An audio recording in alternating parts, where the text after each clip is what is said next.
It is that time of the month again. Time for my August wrap up. I am really excited about sharing this because I read a lot of books this month, way more than I expected, but it was Garb August, so I read a lot of small, trashy books, so I think that inflated the numbers quite a bit. As I get to books that are trash, I will make sure to mention they were part of my Garb August reads. And as usual, I'm going to go in chronological order from what I started the month with and to what I finished the month with. So let's get right into it. The first thing I read this month was Martians Go Home by Frederick Brown. It came out in the 1950s, and the reason I read it was because I love Frederick Brown's writing. Nightmares and Geese and Stacks, which I have a review of on my channel, is one of my favorite collections of horror I have ever read. I think that Frederick Brown is the king of flash fiction, and he was writing it before that term had been coined. Definitely check that out. But let's get back to the book I actually read by him this month, Martians Go Home. The interesting thing about this book is the way the Martians show up on the planet and then the way humans deal with them is just hilarious. The book is funny. It is kind of corny. It's really good, and I enjoyed it, but I think that a lot of people, it might drive them crazy. It is a very 1950s, both in like the slang used by the Martians, which is really funny. The whole thing about them is the way they learn to speak English was by listening to the radios, so they all sound like radio announcers and they're really annoying, and that part is great. But like overall, like I said, the book is good, so I'm not going to include these in my Garb August reads, but I used Garb August as an excuse to get into this writer, and that's John D. MacDonald and his Travis McGee series. And the reason I kind of decided to read them for Garb August is because a lot of people think that crime fiction is garbage, and it is not. Especially these. The first one, The Deep Blue Goodbye by John D. MacDonald, is amazing. And the Travis McGee series follows Travis McGee, and he is a beach bum. He lives on a houseboat, the Busted Flush, that he won in a card game. He only works when he has to. He says he decided to retire early, and his form of retirement is he only works when he needs money, and the rest of the time he does as little as possible. And what he does for a living is he is a salvage consultant. And what that means is if you come to him and you need something found, he will find it, but he keeps 50% of the value of whatever he finds. And the only people that come to him are desperate enough to pay that, and he gets to pick and choose whatever he does. And he says he's very picky and he won't take ridiculous jobs or tough jobs, but so far, as long as it piques his interest, he's going to do it. I think it's more of a he's bored and this is what he likes doing, and not so much he wants the money, because some of these jobs don't pay a lot out of the three I've read so far, but they were fun. They were interesting. And the story of The Deep Blue Goodbye is a friend of his girlfriend comes to him, and she needs help because her father, who was a World War II veteran, basically had a bunch of money or stuff of value hidden away, and he was going to use that to kind of set his family up for life. And he ended up going to jail and died in prison. And then some mysterious man showed up and wooed the woman, and then out of nowhere, he just bounced on him and then somehow had a bunch of money. And she suspects that that guy found her father's cache of valuables and just took off. And so she wants Travis McGee to find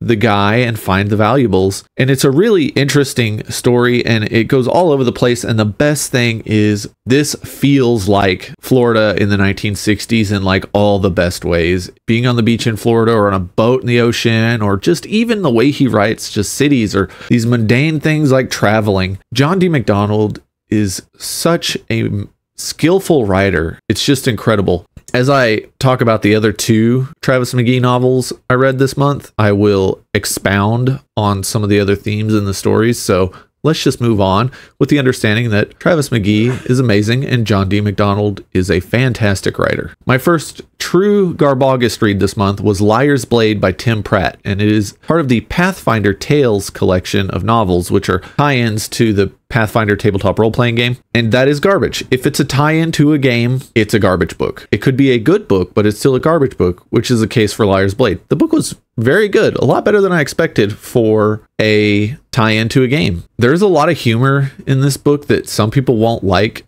It's corny, juvenile, and well, I am a child, so I greatly enjoyed it. The novel follows Roderick and his talking sword Hrim. Together, they steal and hustle just about anyone they can find, and At the beginning of the book, they're looking for a way out of the city they're in because they pissed off the best gladiator in the city and he's going to try to kill them. Roderick really can't lose fights because he's wielding a sapient sword that obliterates everyone he fights. So he doesn't want to kill this dude just because the guy's pissed off, and he's warned the guy multiple times. And he also just doesn't want the bother of stacking up bodies when he can just leave and hustle elsewhere. So he's trying to leave town, and he gets offered a job by this creepy cleric and his servant. And he's like, all right. And Hrim's like, yeah, let's take this job. We can rob them when we're in the woods or something. What are they going to do? And then we'll just get away and we'll go find something else to do. That's the start of the story. And the rest of it is hilarious and very interesting. And if you like the Pathfinder tabletop RPG setting, you will really enjoy this book. It's a lot of fun. Also, if you've ever played Pathfinder Kingmaker, you'll like this book. It takes place in the same area of the world as Pathfinder Kingmaker. After that, I decided to take a break and go back to John D. MacDonald and Travis McGee. I read Nightmare in Pink, the second book in the series. It was incredible. It's better than the first, which I didn't think was possible, and it has in it some of the most intense psychological thriller scenes I have ever read. They were stressing me out so much that I had to remind myself that this is a series and that things should turn out okay. They don't turn out completely okay. One of the interesting things I've noticed so far in the 3 that I've read is every one of these investigations and recoveries that Travis McGee makes leaves scars on him, either mental or emotional or physical. I really enjoy that. This one was just super intense. I really, really liked it, to the point that I immediately went into the 3rd book, A Purple Place for Dying. And this one wasn't as good as the first 2, but it was still very good. It takes place in the American Southwest. It doesn't really give details. I think it takes place in like Midland, Odessa type area, something like that. But this one is about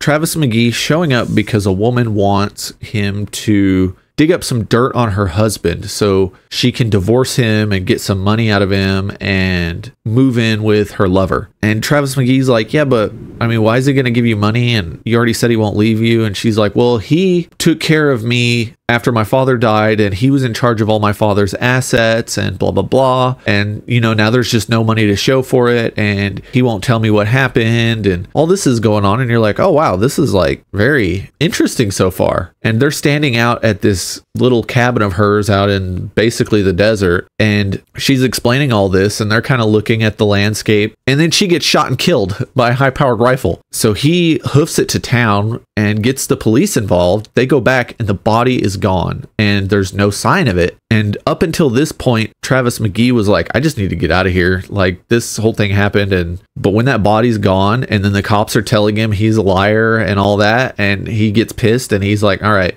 I'm not leaving now. This is getting solved. I'm not even going to get paid, but this is getting solved. And that's what I mean about him always ending up solving things, because it's personal at that point. And this is where I want to bring up that not only is he like borderline homeless and only works when he has to, and when things get personal, he really solves the mysteries. Who's that sound like? Sounds like Jack Reacher. You want to know why? Because Lee Child said he was influenced by John D. MacDonald, and makes a lot of sense now, because like 80% of Jack Reacher's personality is Travis McGee. Borderline homeless, retired, war veteran. When it gets personal, he's going to solve it. Also, he's like big. He's not Jack Reacher big. He's only, he's only 6'3" and 207 pounds. So that's not big.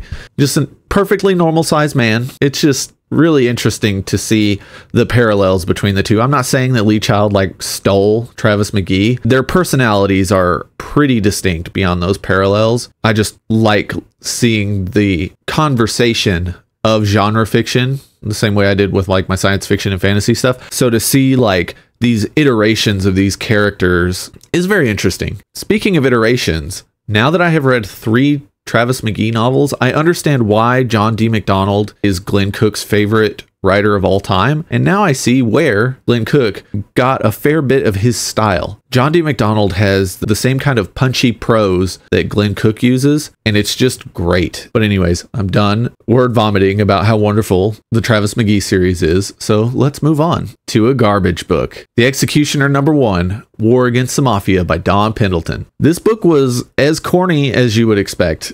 I made a video about it. You can check that out. I'll link it in the description. But the story is about a Sigma Chad Vietnam sniper getting revenge against the mafia. And while on his quest for revenge, he has sex with a few prostitutes and a cat lady. I mean, you got to mix it up, I guess. You know, it's a decent popcorn book.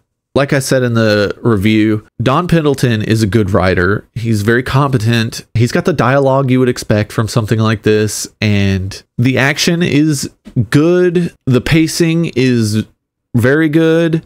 But I mean, it's a garbage book. And like I mentioned in the other video, I also tried to read Appointment in Kabul, which is the Executioner number 73, not written by Don Pendleton. By then he'd already sold the rights to the series. And that one is basically about Mack Bolan fighting a baby-eating communist in Afghanistan. So I DNF'd that after the first chapter because it was terrible. My next read, not garbage, was recommended to me by Carlos from StoryTube, so thank you. And that is The Chrysalids by John Wyndham. He was reading it and he finished it and told me, hey, John Wyndham's really good. I'm going to read this one next if you want to join me. And I'm like, well, and I thought, well, I don't want to be left behind. So I immediately read The Chrysalids like that day, like read the whole thing. I did it on audio and the audio is very good. This book is a post-apocalyptic dystopian novel that takes place in northeastern Canada. And it revolves around these religious fundamentalists who have their little haven of everything that's pure and as God intended. And after all the nukes and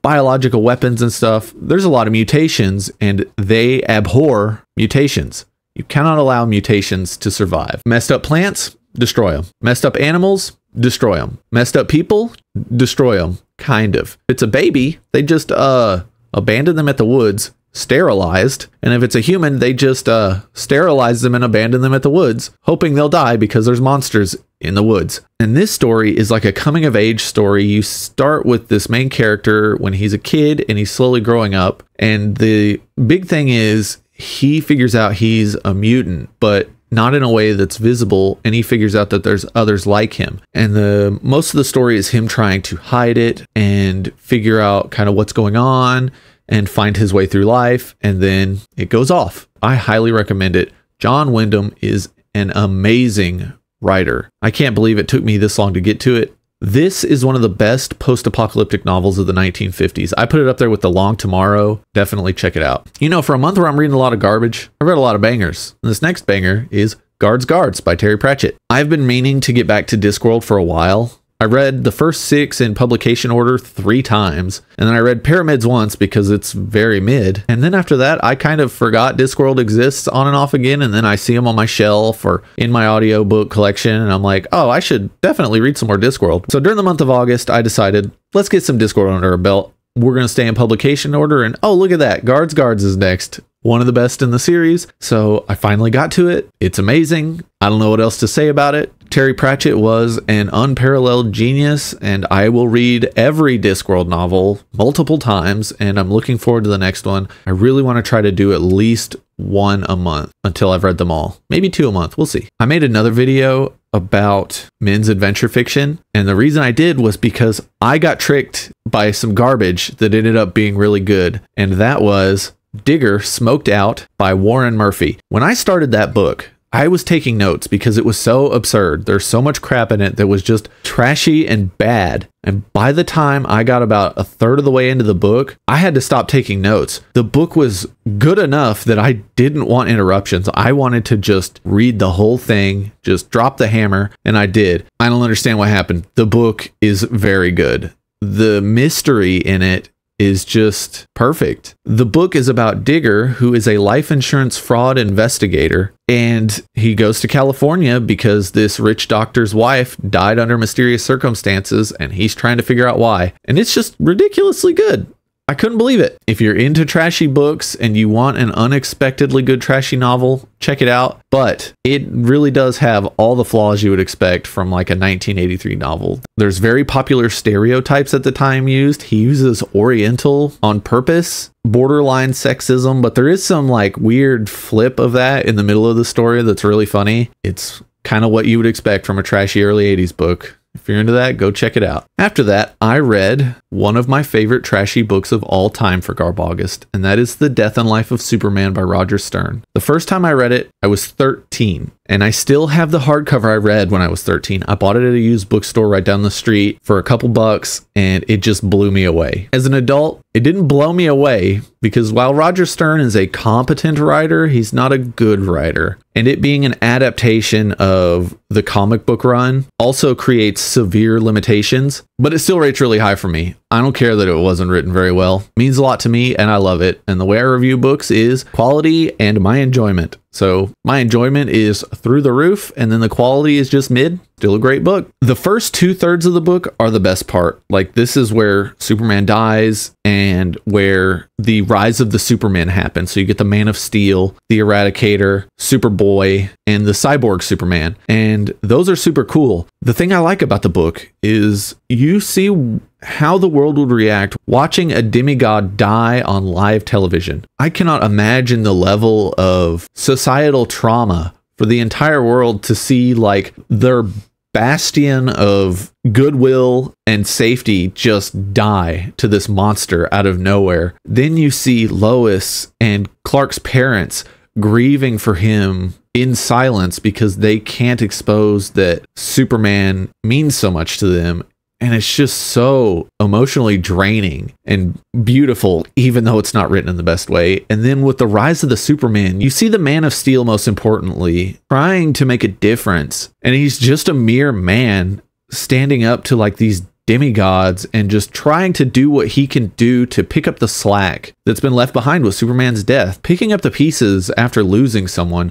I feel like there was so much potential with this book if it wasn't tied to the novelization, and I really wish someone would rewrite it in like a good way, I guess, but it's never gonna happen. This is the best we're gonna get, and I still love it. The next book I read was a buddy read with SF Words of Wonder, and that was Gateway by Frederick Pohl. I'm going to put a link in the description to his video where we chat about the book, and it was good. I didn't like it as much as he did, and if you want a full review of it, you can check out his channel. I really like the main character. He is just dirt poor. He wins a lottery, and what's he spend the lottery on? Getting himself out to this hollowed out asteroid full of alien tech so that he can risk his life traveling on these faster than light ships and not knowing if he'll make it back. But if he does, he'll probably get rich. So the whole premise is really interesting, and the story is fine. It's just that it tells the story in a way I don't like, which is the whole here's the future and then we flash back to the main story, and then here's me in the future, or the whole here's the present and I'm talking about the story, and then we flash back to the actual story, and then we jump back to the present to do some more stuff, and like it just bothers me. Those stories don't agree with my brain, but this one was fine in spite of all that. So Gateway by Frederick Pohl, you should definitely check it out. I'll leave a link in the description for the review from Ira on SF Words of Wonder, and go check that out. Now, my next book, I have been lacking in nonfiction. My goal is to make about 20% of my reads nonfiction, and I've been lacking this year because I have been burning through some short, interesting books. Now, I know it's completely arbitrary, but it's my arbitrary, and I wanted to improve my nonfiction numbers. Plus, I've been like plotted out, I guess is the best way to say it. There's only so many times I can just consume stories until I want something with a little more substance. And I'm not saying that fiction is insubstantial. I'm just saying that nonfiction scratches a different itch. And I picked up a book recently, and it was so interesting, I immediately started it. And that is Goodbye Darkness by William Manchester. I talked about it in a book haul, but this is his war memoir about his time fighting in the Pacific. Now, I didn't know William Manchester fought in the Pacific during World War II. All I knew William Manchester was as one of my favorite writers of nonfiction. He wrote The Arms of Krupp, which is an absolutely amazing history of the Krupp family in Germany and how they manufactured arms for the German Empire, and then they manufactured arms for Hitler, and the business kind of died-ish after World War II, but you know, because we need economic power, we're just gonna forget that you used slaves during World War II and committed all these atrocities, and we'll just let Krupp Steel keep making things because, you know, the economy's got a boom in the 50s and 60s. So that's an interesting book, but Goodbye Darkness is the best war memoir I have ever read. The preface for the book is him describing the first time he killed someone, and it is so raw and so brutal. I couldn't believe it. No other war memoir has been this real with the reader. Most of the time, you get these people talking about their experiences in war, and they're very vague, and I don't blame them, because doing the things you do in combat don't make you feel good. And so whenever someone's like, yeah, you know, we kicked open the door, I aimed with my rifle and pulled the trigger and I had to take him out, and then they kind of move on. No, William Manchester is like, I shot him and he started screaming, and I shot him again and again after that. And he gives graphic detail I don't want to talk about on video about what happened. And he's like, and then I cried and soiled myself. And it's like, what? I mean, he is so raw with everything. All of his time in combat, all his time outside of combat. I have read a lot of World War II memoirs, but man, this one really takes the cake for just the admission of the brutality of war, I guess is the best way to put it. Also, William Manchester writes the most compelling narratives in his nonfiction. You just feel pulled through the book. It's not like I'll read a chapter here or there and put it down. No, he just grabs you by the eyeballs and drags you through the book. And I highly recommend it if you're into that kind of traumatic thing, which I am. After that, I read some more nonfiction, but it's kind of Garbogusty because it was written by Kevin J. Anderson, and that is On Being a Dictator. He had a co-author, Martin L. Schumacher, and this is about dictating novels. Now, I don't know if a lot of people know this, but Kevin J. Anderson just goes on very long walks and talks into a audio recording device and then gets that transcribed, and that is his rough draft. And then he does it again and creates final drafts talking into a microphone. He says it works, and the man is prolific. He's not the greatest writer in the world, but he writes serviceable books, and he writes a lot of them. And this is how he does it. Now, he talks in the book about it being the end-all be-all best thing to do. Like, this is how you get productive. And then Martin's like, it's good. I won a Nebula with it, but it's not for everyone. And if you're going to try it, just really put some effort into it and at least do your rough drafting with it. And he's not wrong. I went on like a 30-minute walk and just kind of roughed out a story I want to work on. And it was like 3,000 words. And, you know, I got to edit about 10% of that out, but a 2,700 word outline I did in 30 minutes of walking is actually very impressive. Just getting those thoughts onto paper in a way that doesn't drive you nuts is such a huge boon. So I highly recommend On Being a Dictator to anyone interested in writing but really struggles as soon as they sit down in front of a keyboard and you just like lock up. Give it a try. Just check out that book and try to dictate something. After that, I read another book that was recommended to me by Bridger from the Library Ladder. He recommended the Travis McGee series, and then he recommended the Matt Helm series by Donald Hamilton. The first book is Death of a Citizen. This is another one of those, it's not garbage, but I kind of wanted to read it during Garbogust, and it is so good. The whole premise of it is this ex-World War II assassin is put in a situation where he has to get his hands dirty again. He's just a somewhat popular Western writer, and he lives in Santa Fe, and he takes some of his war experiences that he's not allowed to say happened in the war, and he kind of turns them into this cowboy and Indians fighting thing. And he writes these books, and he's well known in the Santa Fe area. But beyond that, he's just a mild-mannered dude. And then something happens, and then he has to spit on his hands, hoist the black flag, and start slitting throats. And it's very good. It takes place in 1960, and you feel like you are in the Santa Fe area in the 1960s. I love it. I have really, really enjoyed reading this older genre fiction. There's just something special about these books.